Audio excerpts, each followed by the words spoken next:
homemade cake. Very, very tasty and healthy also. No cream, no egg, no oven, just 2 spoons of maida. Suji రవ్వతో ఇలాగా extra కాజు వేసేసి పైన garnish చేసేసి ఇలా చేసేసేయండి. చాలా టేస్టీగా ఉంటుంది అండ్ స్పంజీగా ఉంటుంది అండ్ చాలా సాఫ్ట్గా కూడా ఉంటుంది. హలో భగవాలు, హాయ్ మహారాజాస్, ఎలా ఉన్నారు అందరూ? Welcome back to my channel. Tasty అయిన కేక్ అనేది రెడీ అయిపోతుందండి. ముందుగా ఇక్కడ నేను సూజీ రవ్వని 1.5 కప్ తీసుకున్నానండి. తర్వాత దాంట్లోకి అరకప్పు పెరుగు తీసుకున్నాను. అలాగే అరకప్పు రిఫైండ్ ఆయిల్ని కూడా తీసుకున్నానండి. చూస్తున్నారు కదా. ఇప్పుడు ముందుగా దీన్ని బాగా కలుపుకోవాలండి. ఈ మిశ్రమాన్ని బాగా కలిపేసిన తర్వాత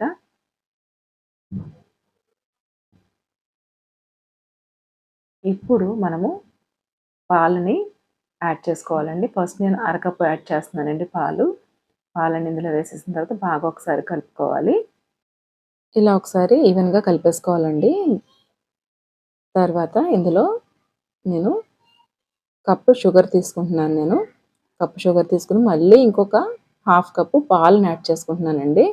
సో ఇప్పుడు మళ్ళీ ఈవెన్గా మనం కలిపేసుకుంటే కనుక ఇదంతా కరిగిపోతుంది షుగర్ అంతా కూడా. తర్వాత 2 టేబుల్ స్పూన్స్ వచ్చేసి ఇక్కడ నేను మైదా పిండిని కూడా యాడ్ చేసుకుంటున్నానండి.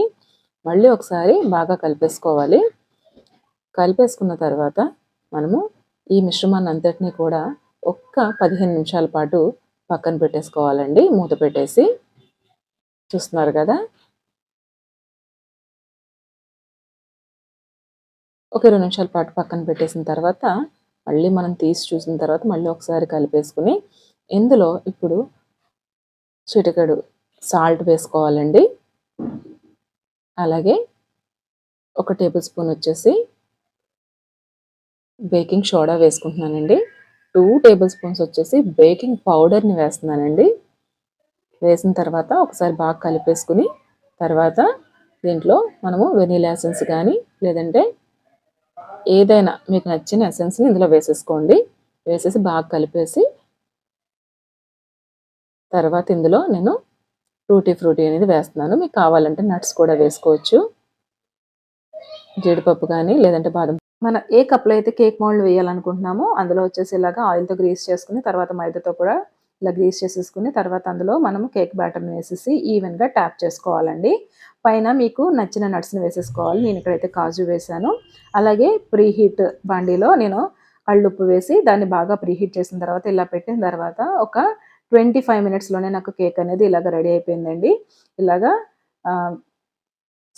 మనకి టూత్ పిక్తో కానీ లేదంటే కనుక స్పూన్తో కానీ ఇలాగ మనం బబుల్ పెట్టి చూస్తే దానికి అంటుకోకుండా ఉంటే కేక్ అనేది బేక్ అయిపోయినట్టేనండి. తర్వాత చల్లారిన తర్వాత ఇలా పీసెస్ కింద కట్ చేసుకుంటే మనం కట్ చేస్తున్నంతసేపట్లోనే మనకి ఈ పీసెస్ అనేవి అసలు ఫుల్ ధమాకా సేల్ కింద సేల్ అయిపోతాయండి.